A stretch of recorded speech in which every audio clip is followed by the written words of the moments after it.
De ese modo, los medios, y entre ellos el ciberespacio, han fotografiado lo que ocurre en nuestro entorno hasta hoy. Pero quién sabe si para la próxima edición, con el advenimiento de la reforma a la ley resorte, y como lo que usted le fue enviado al periódico por internet, quizás no pueda leer algunos de sus articulistas. Con esa reforma, se pretende controlar o callar las opiniones de quienes adversen al gobierno y la información oportuna y veraz que, dentro de nuestra actualidad mundial, se hacen cada vez más inocultables. Remember Wikileaks. La censura es terrible. Y cuando se dirige al ciberespacio, no me cabe la menor duda, debe ser porque se pretende ocultar verdades inconvenientes.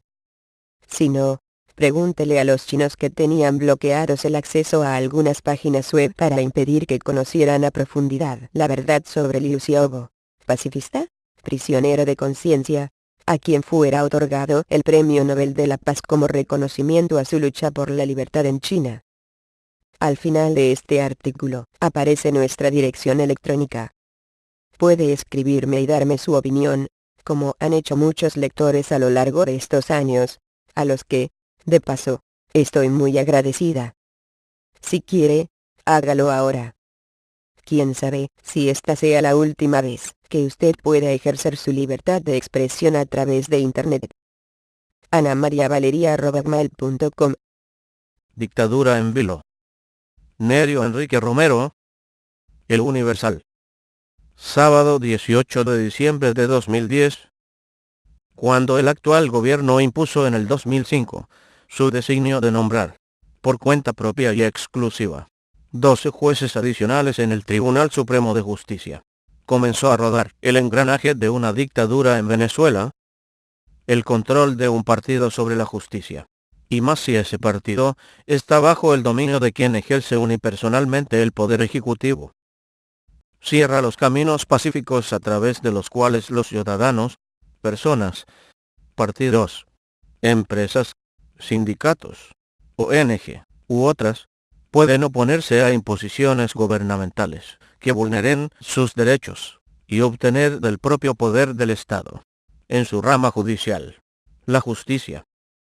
1 o 2 años antes se habían echado las bases fácticas para que un exabrupto tan grave fuera posible en pleno siglo XXI, al apartar, neutralizar o expulsar de la Fuerza Armada a quienes en ella pudieran, ante un eventual conflicto político o constitucional derivado de esas acciones, para tomar el control total e incondicional de los poderes del Estado, oponerse al uso de esa institución como brazo armado del partido, y el líder aspirante a imponer su dictadura.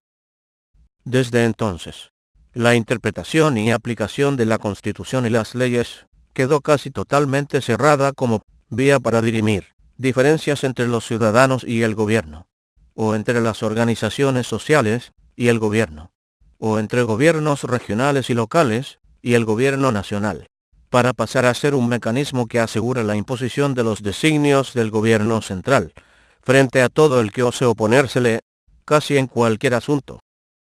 ¿De qué otro modo puede interpretarse, por ejemplo, la convalidación judicial de una ley por la cual el gobierno central arrebata a los regionales la competencia sobre puertos y aeropuertos a pesar de que la Constitución establece que esta es competencia exclusiva de ellos, o que varios jueces sean destituidos de inmediato por decisiones que molestan al gobierno? Por supuesto, a la voluntad autoritaria le ha sido muy útil, en el propósito de consolidar el poder absoluto, haber sometido a su control instituciones como la Fiscalía del Ministerio Público, la Defensoría del Pueblo y la Contraloría General, las cuales ahora pueden utilizar a discreción para atacar a quienes se opongan a sus designios, válidamente, o no. Eso ha dejado de importar, sean estos políticos, o no, para proveerse un muro de contención frente a quienes osen accionar contra él en defensa de sus propios derechos, y hasta para amenazar a sus propios partidarios, cuando hace falta. El resultado es una sociedad convencida de que nada puede hacer a través del poder judicial y del llamado poder ciudadano, para defenderse de atropellos gubernamentales. Una sociedad que vive en tal situación, está sometida a una dictadura. ¿De qué otro modo podría llamársele? También ha sido muy útil a la voluntad autoritaria del gobierno central, una situación que viene desde el siglo XX. La facultad de concentrar en las arcas centrales casi todo el volumen de recursos que los ciudadanos aportamos a través de los impuestos, por una parte, y el dinero de la renta petrolera, por la otra. Aunque la Constitución establece que porcentajes significativos de estos pertenecen a los estados y municipios, el hecho de que el gobierno central sea el único cobrador y su primer receptor, pone en sus manos un importante garrote, así como multitud de zanahorias para hacer demagogia.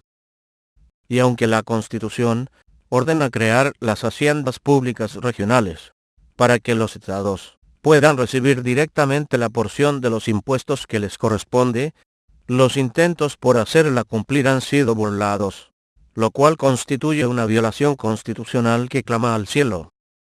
Pero, pensándolo bien, ¿podría imaginarse a una dictadura en desarrollo haciendo algo distinto? Otros elementos magistralmente utilizados han servido para apuntalar el desarrollo de esta dictadura.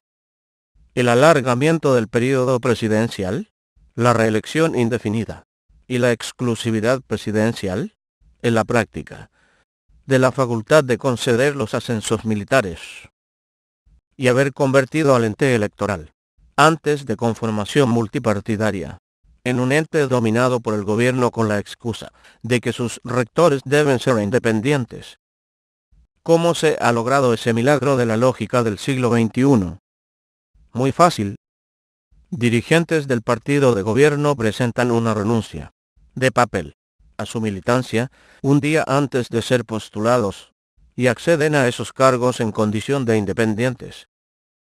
Alguien podría argumentar que esos nombramientos serían fácilmente impugnables judicialmente. Sí, anímese a hacerlo, y siéntese a esperar los retorcidos argumentos de la sentencia que dictaminará que usted no tiene razón. Otro diría que eso podría revertirse a través de movilizaciones populares.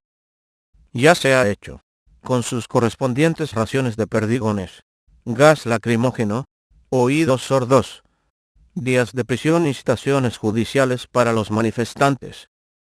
En auxilio de la convalidación judicial del atropello, viene el garrote policial y militar. Como vemos, el círculo se cierra, una y otra vez. El círculo del poder absoluto. ¿Cómo podemos decir entonces que Venezuela no vive bajo una dictadura con argumentos como el de que yo puedo escribir este artículo y usted puede leerlo? Vivimos en una dictadura, pero una dictadura en vilo. ¿Acaso por eso, por estar en vilo, aún no es reconocida como dictadura por muchos? Porque en vilo, eso lo argumentaremos en el próximo artículo. Llegamos al final. Los que admiran la revolución no se dan cuenta de que algo está mal, verdaderamente mal. Andrés F. Schmucke, El Universal. Sábado 18 de diciembre de 2010. Si algo tiene el venezolano es capacidad de aguante.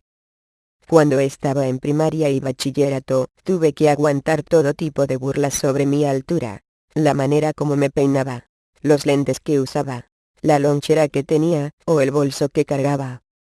Algunas burlas serán sumamente crueles, pero siempre las aguanté con paciencia. ¿A qué viene esto? Viene porque parece que nuestra capacidad de aguante está incluida en nuestro código genético y ha evolucionado fuertemente durante los últimos 12 años. Hemos aguantado que el presidente Chávez haga lo que le dé la gana, que despilfarren nuestros recursos, que nos digan qué debemos ver, y a qué hora, y pare usted de contar. La solicitud de una nueva ley habilitante, y la reforma de la Ley de Responsabilidad Social en radio, televisión y medios electrónicos es solo una muestra más de cómo nosotros podemos aguantar cosas.